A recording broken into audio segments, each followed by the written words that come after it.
Hello, everyone. Welcome back to Be Still and Rise, your encouragement headquarters, where God moves through us freely, daily, minutely, hourly. Oh my goodness, all the time. If this is your first time here, I thank you and welcome, welcome. And if you're a returning family member, I thank you and welcome, welcome. Yes, everybody gets a great welcome.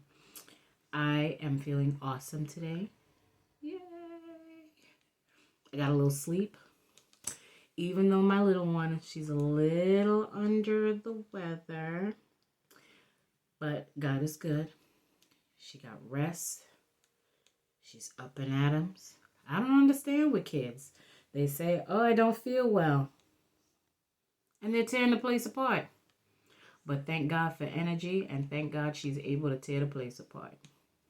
All right. So I want to get back to a subject that we are on called the mouth, the lips, the doorway. All of this, yes, we've got to learn control, and honestly, we've got a great passage to back it up.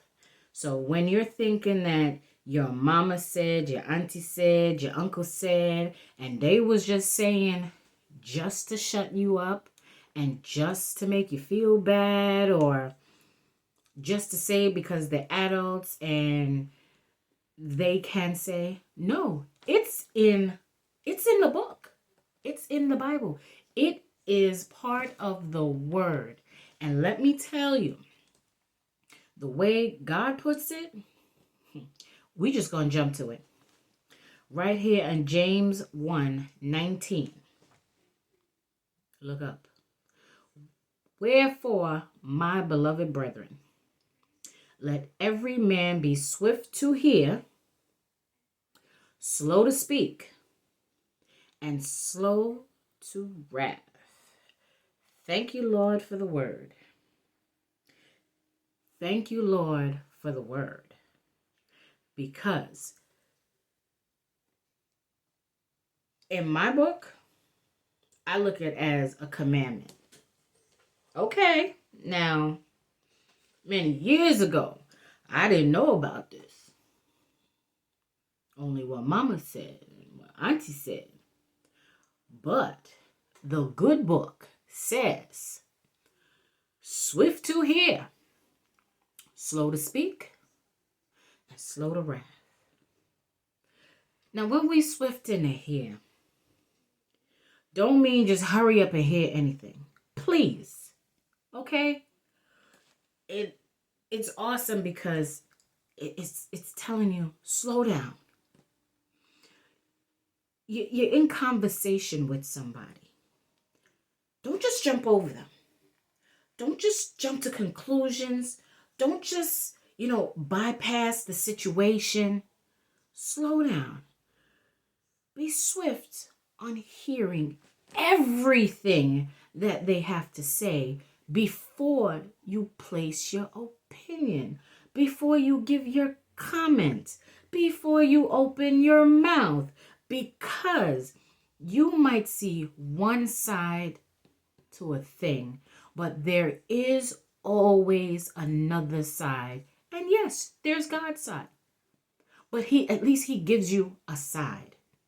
So when in conversation, when in passing, when in being nosy, when in general just talking, conversation, please hear people out. Hear people out. If you are going to hold a conversation with someone, and conversation means you talk, I sit, I listen, my mouth is closed, and then I reply.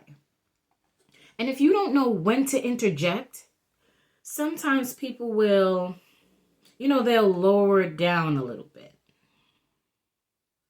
And then you can say, okay, can I reply? Or are you finished? And it also depends on how you ask, please, because you know there are people out there who will be like, oh, well, she was very condescending, or, he was all snotty with it. Like, are you done yet? Are you? Yes, there's a lot of people out there like that. So you want to let them know the reason why you're asking is because you want to know when to respond. You want to know when you can speak. So you guys can stay having an adult conversation without there being any fuss. So when it comes to the mouth, nobody is jumping overboard. It's very important to hear out a person when they're talking, when they're trying to get to a point. Sometimes it's not easy for a person to express themselves. So it takes a little bit longer. It takes a little bit more time for them to get their words out. Even look at me, I'm talking to you, but sometimes I have to make sure the right words are coming out of my mouth, or to make sure I'm phrasing it the way that I really want it to come out, or phrasing it to a way where I know everybody will be able to understand. So it's good to hear a person out so the mouth don't get in the way. And when it comes to slow to speak, it's already been said.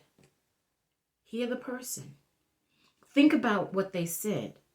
Think about what they're saying while they're talking to you. You want to make sure you get to the right part.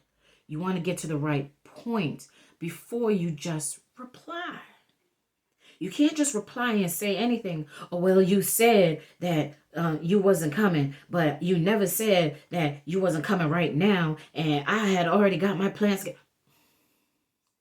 Slow down. Let the person finish talking. Then you reply. And your reply could also be a question if you don't fully understand what the person is getting at. So we got to be, quick to listen to the entire story. Slow to respond to the story. Because when you fully hear the story and you reply the right way, or even your reply comes with a question, then you will be slow to wrath. You will be slow to sin, because you don't want to get anger can lead to sin, lead to wrath. So you want to slow everything down. You don't want to get angry and frustrated. Then that person's trying to explain themselves, but you're cutting them off, and they're mad because you cut them off and you didn't let them finish. And that's how conversations get out of hand. So we want to give each other some time. We want to give each other a minute to truly say what we need to say, like humans, like adults. Honestly, everybody's like, oh, well, act like an animal. I don't really think animals act like this. They have less words, and they don't jump on each other just for anything. We've got to know what we're doing. We've got to know what we're saying. And even when you ask the question about what was said and you listen fully, don't get angry because you can't understand. And a lot of people are out there because they can get angry when they don't understand what's going on. And that's when you keep asking questions. You don't just run off at the mouth. Because when you run off at the mouth, certain things that are going to come out your mouth, you cannot take it back. Yes, you can say sorry. And like I've said before, sorry is like a crumpled up piece of paper that when you rub it out, the wrinkles are still there. That effect is still there. That domino effect is still there. That ripple is still there. And that person is only thinking about what you just said. That person, even though you said you're sorry, didn't mean it, and that part of the conversation has now passed. But I guarantee you, when the conversation is over and that person has a moment to themselves, they are going to replay it in their minds what you said that hurt their feelings, that made that effect on them. And now, next time you see them, their presence is going to be a little bit different. In their minds, they're going to say, well, what you said came from your heart. You meant it, and that's it. You have a lot of people that hold grudges, and humanity just does not understand one another. I don't know why. I don't have the answer. That is something we're just going to have to pray on. We're going to have to fast on it. But you want to know what? I honestly don't want that answer right now. I understand me. And I know you come to me and you say, lady, so and so and so and so and so. I'm not going to jump down your throat, because the first thing I want to know is, okay, well, let's hear this person out, because I want to know where they're coming from.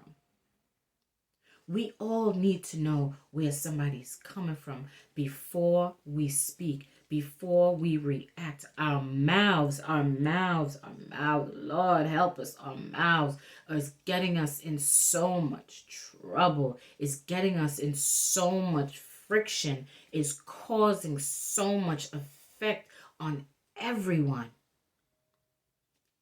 We can't blame our children, because they learn from what they see.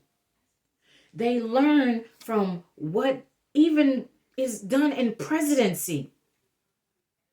They learn from everything they see and they hear. So our mouths, we've got to guard our mouths. We've got to be, we've got to know, all right, I'm going to listen. I'm not going to jump and respond. I'm going to sit down and hear, and I'm not going to get angry. Because does God get mad at you every time you turn around and say, Lord, I promise I ain't going to do this, and I promise I'm not going to do that, and I promise, and if you get me out this situation, blah, blah, blah, blah, blah, blah. Yeah, he's hearing you. He's listening to everything you say. But he don't jump off the hand and be like, no, I'm going to send you strike you dead. Boom. No. We have got to do things proper. We've got to start doing things the right way. We've got to slow down, hear each other out. We've got to hear each other out. And we can't just jump to conclusions. We can't just start going off with the mouth, getting angry. Then all of a sudden the anger turns out to destruction. Then we're fighting, stabbing each other up, shooting each other up. And for what? Because we had no patience with one another. We had no kindness to one another. We had no love to one another. And then our children grow behind us and say, well, I saw, and this is what mama did, this is what daddy did, and this is what cousin did, big brother did, big sister did, blah, blah, blah, blah, blah, blah. Cows, sheep, dogs, birds, and people of the ocean. Okay? So we got to bring it down a notch. We've got to be able to think wisely. Keep our mouths in check. If you have nothing nice to say, we're going to bring it back. Because we're going to have to bring it back. Because what they say is old is always new. If you ain't got nothing nice to say, please be quiet. Stop. Slow down. We've all got to learn to control ourselves. I know we've got it in us. So let's put forth the good foot. Let's love one another, cherish one another. Let's keep encouraging one another. All right? So I want you to stay uplifted. I want you to stay encouraged. I want you to be informative of every single thing. You got to remember that positivity is the key. And the key is the good book that's got every positive word in it. Yeah, we got some words in there, honey, but it is what it is. It's the truth. The truth might hurt, but it'll always make you free. All right? So I thank you for coming. I hope you got something out of it. Our mouths, our mouths. Let's watch it. Let's guard it. Let's ask God for help at all times. Stay blessed.